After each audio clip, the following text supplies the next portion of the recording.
ఏదో ఒక రోజు ఇటువంటి పరిస్థితులు వస్తే ఖచ్చితంగా దాని కాన్సిక్వెన్సెస్ ఫేస్ చేయాల్సిన అవసరం ఉంటుంది. ఓకే సార్, ముఖ్యంగా జానీ మాస్టర్ ఇష్యూకి సంబంధించి కూడా ఒకటి ఆలోచించాల్సిన విషయం ఉంది. ఎందుకంటే సో అమ్మాయి తను 16 to 17 ఇయర్స్ మధ్యలో ఉన్నప్పటి నుంచి లైంగికంగా తనపై రేప్ చేశాడంటూ కూడా కంప్లైంట్లో తను పేర్కొంది. అంటే తను ఉన్న ఏజ్ 16 or 17, సో ప్రజెంట్ తను ఉన్న ఏజ్ 21. అంటే ఎలా చూసుకోవచ్చు అంటే 16 సంవత్సరాలు ఉన్నప్పుడు తనపై రేప్ చేశాడంటూ చెప్పిన అమ్మాయి 21 ఇయర్స్ ఇప్పుడు. అంటే ఏ విధంగా చూసుకోవచ్చు అంటారు ఈ పర్టికులర్ ఈ విషయం మనం ఆలోచించాల్సి వస్తే? వన్ థింగ్, రేప్ అన్నది without consent of A women జరుగుతుంది రేప్ అంటారు. అంటే సెక్షువల్ ఇంటర్కోర్స్ ఎప్పుడైతే జరుగుతుందో వితౌట్ కన్సెంట్ అంటే కనుక రేప్ అంటారు. కానీ ఒక మైనర్ గర్ల్ మీద విత్ కన్సెంట్ అయినా కూడా, అంటే మైనర్ బిలో 18 ఇయర్స్ ఉన్న వాళ్ళ మీద విత్ కన్సెంట్ అయినా కూడా దాన్ని రేప్ అంటారు. ఆమె ఒప్పుకున్నా అంగీకరించినా కూడా తనను కనుక ఒకవేళ రేప్ చేసి ఉంటే కనుక ఇట్స్ 100% ఇట్స్ రేప్. కానీ మేజర్ అయిన తర్వాత కనుక విత్ కన్సెంట్ కనుక కోర్స్ జరిగితే కనుక దాన్ని మాత్రం రేప్ అని అనడానికి ఉండదు. అది చట్టాలు నిర్ణయిస్తాయి. ఇందులో మోర్ పర్టికులర్లీ జానీ మాస్టర్ కేసులో ఎవరైతే విక్టిమ్ ఆర్ కంప్లైంట్ ఉన్నారో ఆమె ఏదైతే కంప్లైంట్ చేసింది at the age of 21 years ఏమంటుందంటే, నాకు అట్ ద ఏజ్ ఆఫ్ 16, 17 నేను మైనర్గా ఉన్నప్పటి నుంచి కూడా నాకు సినీ ఇండస్ట్రీలో అవకాశాలు ఇవ్వడానికి అని చెప్పేసి చెప్తూ నన్ను అప్పటి నుంచి కూడా నన్ను ఫ్రీక్వెంట్గా చేయడము, నా మీద రేప్ కమిట్ చేయడము అప్పటి నుంచి ఇప్పటిదాకా కూడా కొనసాగిస్తూ ఉన్నారు. కాబట్టి ఈ రోజు అంటే నన్ను కొట్టినరు లేదంటే కనుక హరాస్మెంట్ జరిగిందని చెప్తా ఉంది. కాబట్టి ఖచ్చితంగా దాన్ని 2 యాంగిల్స్లో తీసుకోవాలి. ఒకటి 376 రేప్ కింద బుక్ చేస్తూనే పోక్సో యాక్ట్ కూడా ఉంటుంది. Any rape attempt done on a minor girl, అప్పుడు పోక్సో చట్టాలు కూడా వస్తాయి. పోక్సో చట్టాలలో కనుక ఒకవేళ పరిగణన తీసుకుంటే కనుక నో మ్యాటర్ బెయిల్ రాకడ కష్టమవుతుంది, శిక్ష కూడా కఠినమైన శిక్షలు ఉంటాయి. సో కాబట్టి ఎప్పుడు జరగాలి, ఈ కేసులో మాత్రము జానీ మాస్టర్కి మాత్రం ఖచ్చితంగా శిక్షకు మాత్రము అర్హుడు అని చెప్పొచ్చు. ఎందుకంటే 2 పారామీటర్స్. ఫస్ట్, ఒకవేళ అఫెన్స్ ప్రూవ్ అయింది అనుకోండి, పోక్సో యాక్ట్ ఖచ్చితంగా ఫోర్స్లోకి వస్తుంది. జరిగిందంటే అది విత్ కన్సెంట్ అయినా కూడా, విత్ కన్సెంట్ మేము బొంబాయి వెళ్ళినాం, ఇంకొకటికి వెళ్ళిన తర్వాత నన్ను అసాల్ట్ చేసినాడు, నన్ను చేసినాడు అని అంటే ఆమె ఆ టైంకు ఏది జానీ మాస్టరు ఆ టైంకు ఆమెతో పాటు ఏ రూమ్లో ఉన్నారు, ఏ హోటల్లో ఉన్నారు, ఏ ప్లేస్లో ఉన్నారు అనేది ఈజీగా ఐడెంటిఫై చేయొచ్చు. అక్కడ ఉన్న సీసీ కెమెరా ఫుటేజెస్ కానీ, ఒకవేళ అది ఓల్డ్ అయినప్పుడు కూడా ఆ టైంలో ఉన్న వాళ్ళ టవర్ లొకేషన్సే కానీ, ఇద్దరు మొబైల్స్ ఒకే కార్డు ఉన్నాయేంటి దాన్ని చూసుకొని.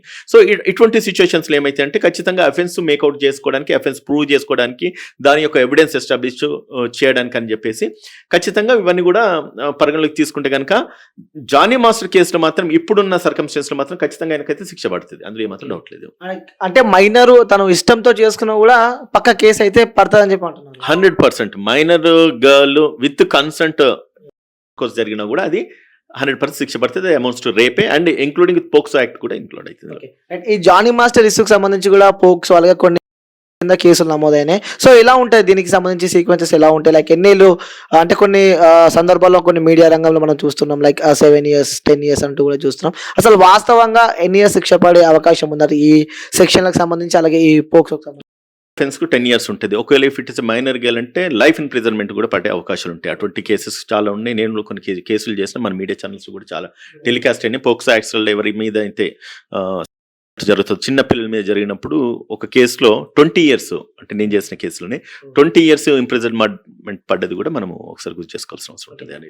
అంటే మీ ఉన్న ఎక్స్పీరియన్స్ లో చాలానే చూస్తుంటారు, లైక్ ఇలాంటి కేసెస్ చూసి ఉంటారు. అంటే ఎన్నేళ్ళ వరకు వాళ్ళు లోపల అంటే యాంటిసిపేటర్ బెయిల్ ఒకటి ముఖ్యంగా ఇక్కడ మనం మాట్లాడుకోవాల్సి వస్తే ముందస్తు బెయిల్ వచ్చే అవకాశాలు ఉన్నాయి ఈ కేసులకు సంబంధించి? బెయిల్ అనేది 2 టైప్స్ ఉంటుంది. ఒకసారి అరెస్ట్ చేసిన తర్వాత రెగ్యులర్ బెయిల్ అంటే, అరెస్ట్ కాకముందు యాంటిసిపేటరీ బెయిల్ అంటాం. ఈ కేసుకి వచ్చేసరికి జానీ మాస్టర్ తప్పించుకున్నాడు కాబట్టి తప్పించుకొని పోలీసులకు దొరకకుండా ఉండేసి ఆయన ఏం చేస్తున్నాడు, అరెస్ట్ చేయకుండా యాంటిసిపేటరీ బెయిల్ వేసుకునే ప్రయత్నం చేస్తాడు. Anticipatory bail May grand may not be grand, అంటే ఇవ్వచ్చు ఇవ్వకపోవచ్చు. కానీ ఇటువంటి అఫెన్స్లలో మాత్రం బెయిల్ యాంటిసిపేటరీ బెయిల్ ఇవ్వడానికి ఉండదు. యాంటిసిపేటరీ బెయిల్ వేసుకోవడానికి 2 ప్రొవిజన్స్. ఒకటి సెషన్స్ కోర్టుకి వెళ్ళొచ్చు, హైకోర్టుకు వెళ్ళొచ్చు, అక్కడ డిస్మిస్ అయితే సుప్రీంకోర్టు కూడా వెళ్ళొచ్చు. కానీ ఇటువంటి విషయాలలో ఒకవేళ అమ్మాయి మైనర్ గర్ల్ అయితే ముమ్మాటికి రాదు. 376 ఇటువంటి సెక్షన్లలో అయితే 100% బెయిల్ రాదు. Maximum first or second bail petitions మాత్రం ఖచ్చితంగా బెయిల్ రాదు. ఈ జానీ మాస్టర్ నాకు తెలిసి ఈ రోజు అంటే బెంగళూరులో అరెస్ట్ చేసినట్టు 19th కదా ఇవాళ, ఈ రోజు బెంగళూరులో అరెస్ట్ చేసినట్టుగా నేను వార్తల్లో విన్నాను. మనకు షూర్గా తెలియదు, ఆయన ఎక్కడైతే మరి చూపించలేదు పోలీసులు అయితే.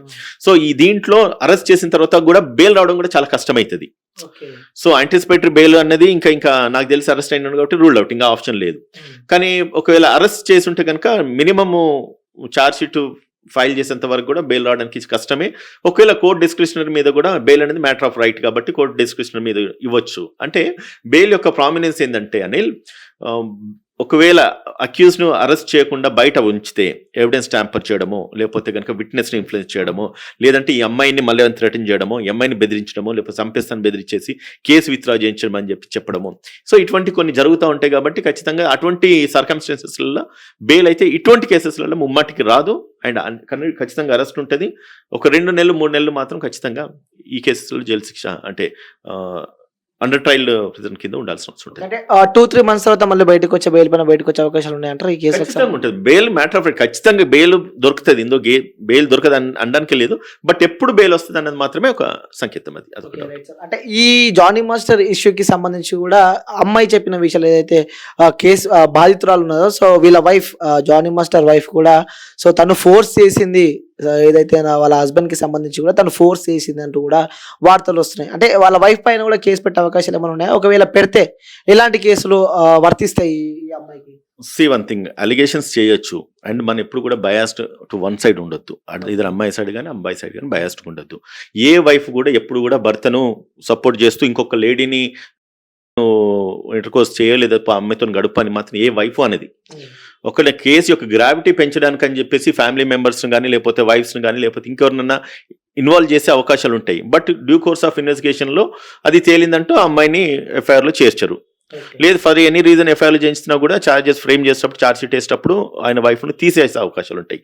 మనకు సాధారణంగా మన ఇండియన్ కల్చర్, తెలుగు కల్చర్లో కూడా ఇటువంటి చాలా రేర్ కేసెస్ వైఫ్ తీసుకెళ్ళి భర్త దగ్గర ఇంకొక ఆడ మనిషిని వెళ్ళి ఉండడండి, లేకపోతే పడుకోండి అని చెప్పడం అటువంటివి జరిగాయి.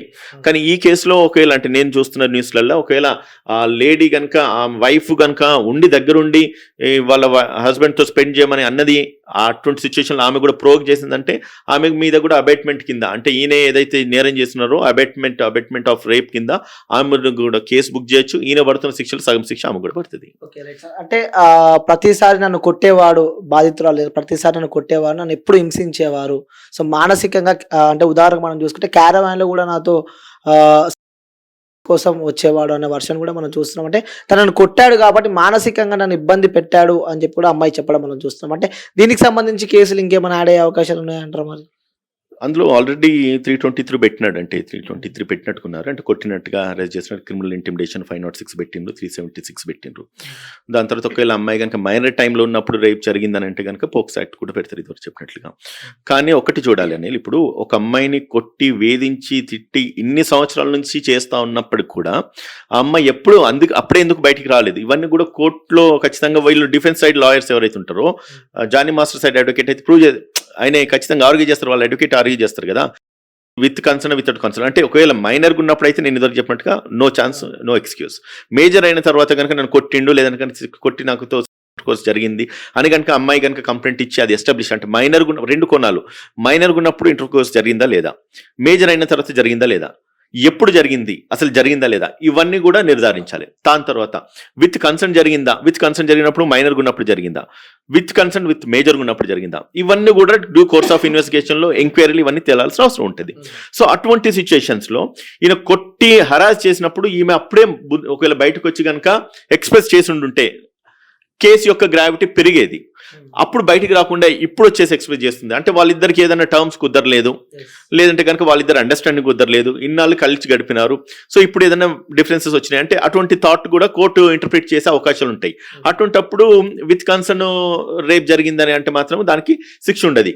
సో అటువంటి సిచ్యువేషన్లో ఖచ్చితంగా జానీ మాస్టర్ దాన్ని డిఫెన్స్ తీసుకొని కేసు నుంచి తప్పించుకునే అవకాశాలు కూడా ఉంటాయి ఇందులో. అంటే ఇంకొక మనకి ఇన్ఫర్మేషన్ వస్తుంది ఏంటంటే, సో సినీ ఇండస్ట్రీకి సంబంధించిన కొంతమంది పెద్దలు కూడా బాధితురాలు ఎవరైతే ఉన్నారో సో మీరు కేసు వాపస్ తీసుకోవాలని చెప్పి కూడా కాల్ చేస్తున్నట్టయితే మనకు సమాచారం వస్తుంది. అంటే ఒకవేళ బాధితురాలు కేసు వాపస్ తీసుకోవచ్చా, లేకుంటే తీసుకుంటే ఎలాంటి పరిణామాలు ఆ అమ్మాయి చోటు చేసుకోవాల్సి ఉంటుంది? ఎందుకంటే సో స్టేట్ అయిన విషయం, ఎందుకంటే పోలీసులు ఈ కేసుకి సంబంధించి కూడా డీటెయిల్గా ఎంక్వైరీ చేస్తున్నారు కాబట్టి ఒకవేళ అమ్మాయి కేసు వాపస్ తీసుకుంటే ఎలా ఉంటుంది ఈ మ్యాటర్, టోటల్ మ్యాటర్ ఎలా ఉంటుంది అనుకోవచ్చు? సో దీంట్లో ఒకటి ఏంటంటే, ఇప్పుడు అమ్మాయితో కాంప్రమైజ్కి దిగుతున్నారు, లేకపోతే ఇన్ఫ్లుయెన్స్ చేస్తున్నారు, సినీ పరిశ్రమలో పెద్దవాళ్ళు వస్తున్నారంటే ఆయనకు కూడా కొంత ఇది ఏది మన పవన్ కళ్యాణ్ పార్టీకి కొంత అఫిలేట్ అయి ఉన్నట్టుగా నేను చూసినాం.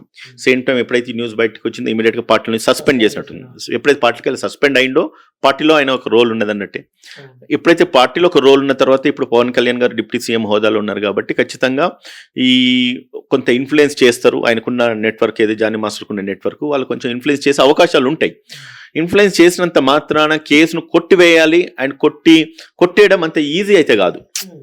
మళ్ళీ దానికి వీళ్ళు కాంప్రమైజ్ కావాలి, కాంప్రమైజ్ పిటిషన్ హైకోర్టులో వేసుకోవాలి, హైకోర్టు అలౌ చేయాలి, అలౌ చేసిన తర్వాత గ్రావిటీ వెరిఫై చేయాలి. ఈవెన్ ఆ టైంకు వీళ్ళు ఏమైనా ప్రోవోక్ చేసినారా, వీళ్ళ పేరెంట్స్ యొక్క ఇంటెన్షన్ ఏంటిది అంటే అమ్మాయి విక్టిమ్ సైడ్ నుంచి అవి కూడా వీళ్ళు పరిగణలోకి తీసుకోవాలి. ఫోర్సబుల్గా జరిగింది ఎందుకంటే మైనర్ గేర్లు control under the parents involvement ఉండి చేసినారా, అటువంటి కనుక జరుగుంటే మరి పేరెంట్స్ కూడా శిక్ష పడే అవకాశాలు ఉంటాయి.